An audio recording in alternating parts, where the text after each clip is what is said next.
For my last trip of 2024, I went back to the city in which I realized I wanted to fully commit to street photography.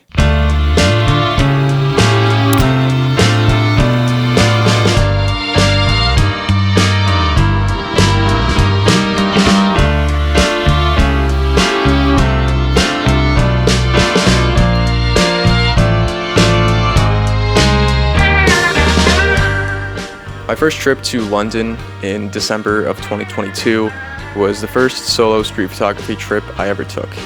And that trip stands out to me because before that, I wasn't dedicated to street photography. I was still partially focused on traveling to places where I could shoot landscapes, and I only did street photography a few times per month, and it was a lot different from what I do now. But that first trip to London changed everything. So being able to revisit the city that inspired me to pursue this genre was a really nice way to end the year.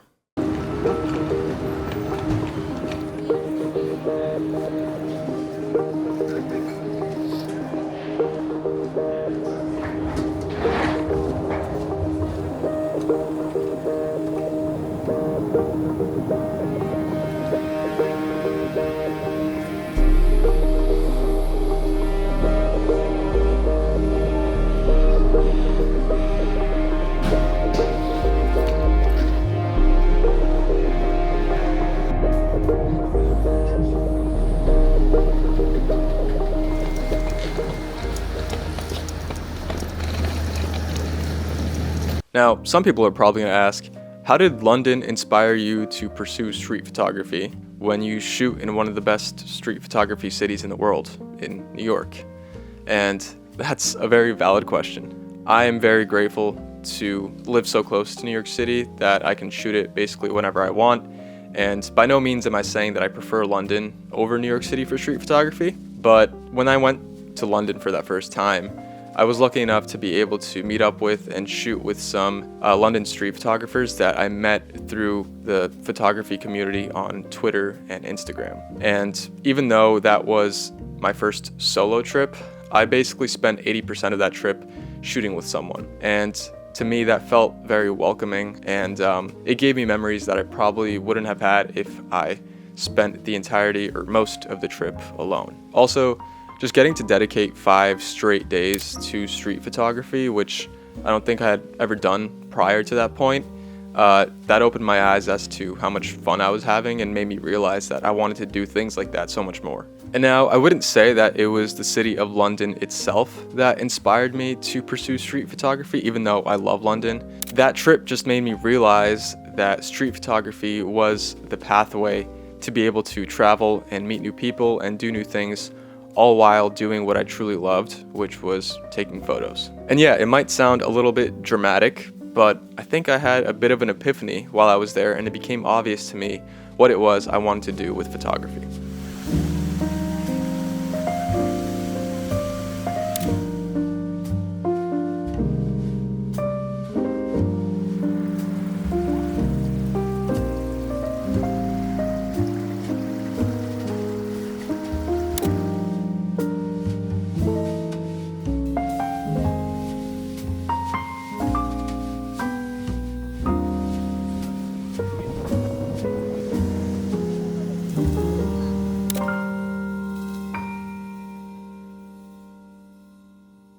There were a couple differences between the trip I took 2 years ago and the one I just took recently, and I think the biggest one simply comes down to what kind of photos I came back with.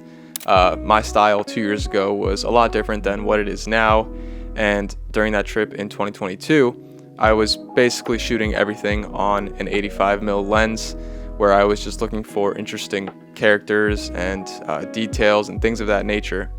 And even to this day, I'm still happy with some of the photos that I took on that first trip, but the way I see things has changed pretty drastically.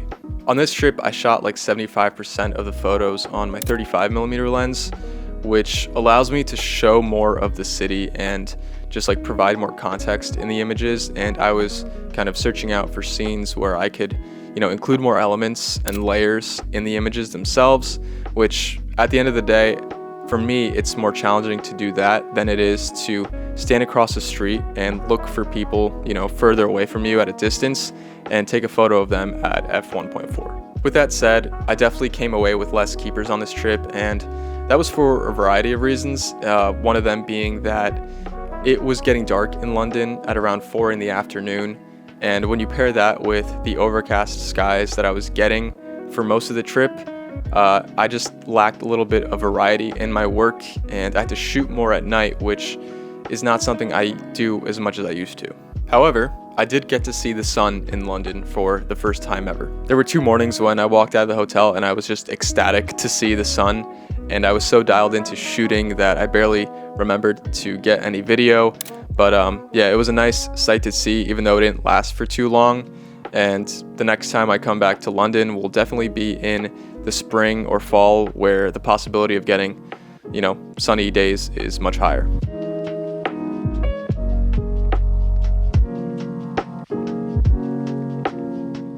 And the last reason for less keepers is because I naturally now have a higher standard for my work than I had 2 years ago. I think photography has definitely gotten more challenging as the years have gone on because I hold myself to a higher standard, and I'm less impressed with my work nowadays. And that doesn't necessarily mean I hate everything I shoot. It just takes more for me to be proud of a certain image.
Something I also wasn't doing 2 years ago was shooting film, and on this trip I brought my QL17 with me, and I shot 3 rolls, including a roll of HP5 and 2 rolls of Vision 3 film, which were 200T and 500T. Shooting black and white film in a very dreary and gloomy London felt very fitting, and I definitely would have shot more film if the conditions were a bit more favorable and less rainy. And I also just like shooting Vision 3 stocks because I feel like they closer represent how I would edit my digital work. So not all film labs provide the ECN2 development service that is needed for these Vision 3 rolls, but for this trip I was lucky enough to be able to work with Gelatin Labs, who provided me with development and scanning of all 3 rolls that I shot on this trip. To live within 20 minutes of a lab of that quality is such a convenient thing because they are definitely one of the best labs in the Northeast. To send your film to Gelatin, you can either mail them your film, or if you have one that's close to you,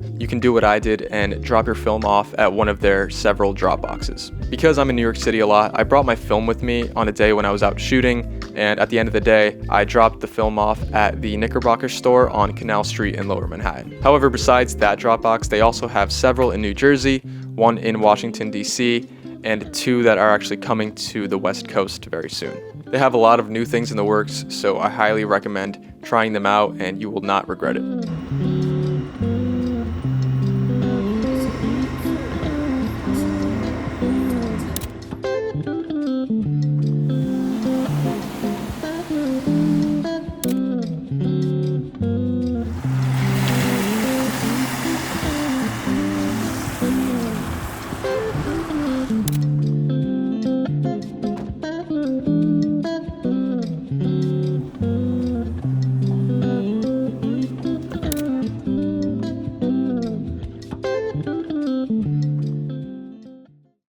This trip was a good mix of shooting alone, but also shooting with Roman, Eren, and Mark. I got to see some parts of the city that I didn't see 2 years ago, including the Barbican, which is a very interesting place, and I wish the sun was stronger on the day that we were there, but regardless, it was still a really cool place to see and shoot. I also got to shoot in Canary Wharf, which is where we filmed part of Eren's behind the sensor video, and I do wish we spent more time there because it was a really interesting area with its architecture and massive buildings, but yeah, I'll save that for the next trip. We also spent quite a bit of time around Bank and the City of London, which is basically a city within Greater London that used to be in the Middle Ages. It used to be like the original walled city, so that was really interesting, and the architecture there was really cool. One of the things I noticed about London versus New York City is that I still feel like London has a bit of charm from its past, whereas New York has kind of lost that over the last 5 to 10 years. Winter in London is obviously very gloomy and dreary, as you might know, and even though I don't love shooting in those conditions all the time, I do find comfort in being in them. That's just like kind of the person I am, and I don't exactly feel the same way about New York, but in London, when you kind of pair that weather with some of the older charm, like I mentioned, I do find that you can get some pretty interesting photos depending on where you are in the city. I've said it before and I'll say it again.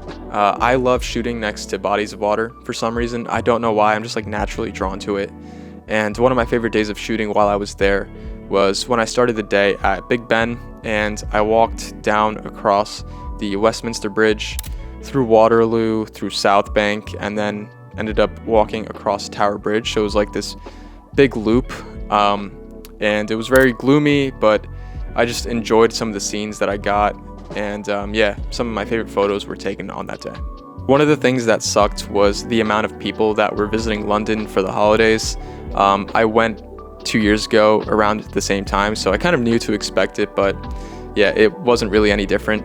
And even just being in Soho, which is one of the more popular night photography locations in London, was really frustrating because it was so goddamn crowded that you couldn't really get a good shot, and I didn't shoot there much. But at the end of the day, it is what it is. I should have known it going forward, and I know it now, so I will definitely not be visiting in December again. Like I said, I'll be going in the spring or fall next time. I do wish I got to shoot in the tubes a little bit more because I feel like each station has its own like aesthetic and character.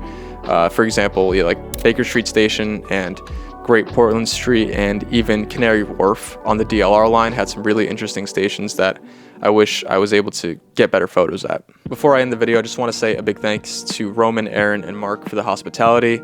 I'll leave their links below, as well as Gelatin Labs for developing and scanning my film from the trip. I recently dropped a few new things on my website, including my first digital zine, a newsletter, and a blog. So if you guys want to go check those out, I'll leave the links below in the description. But that's it for this video. Thank you guys so much for watching, and I'll see you in the next one.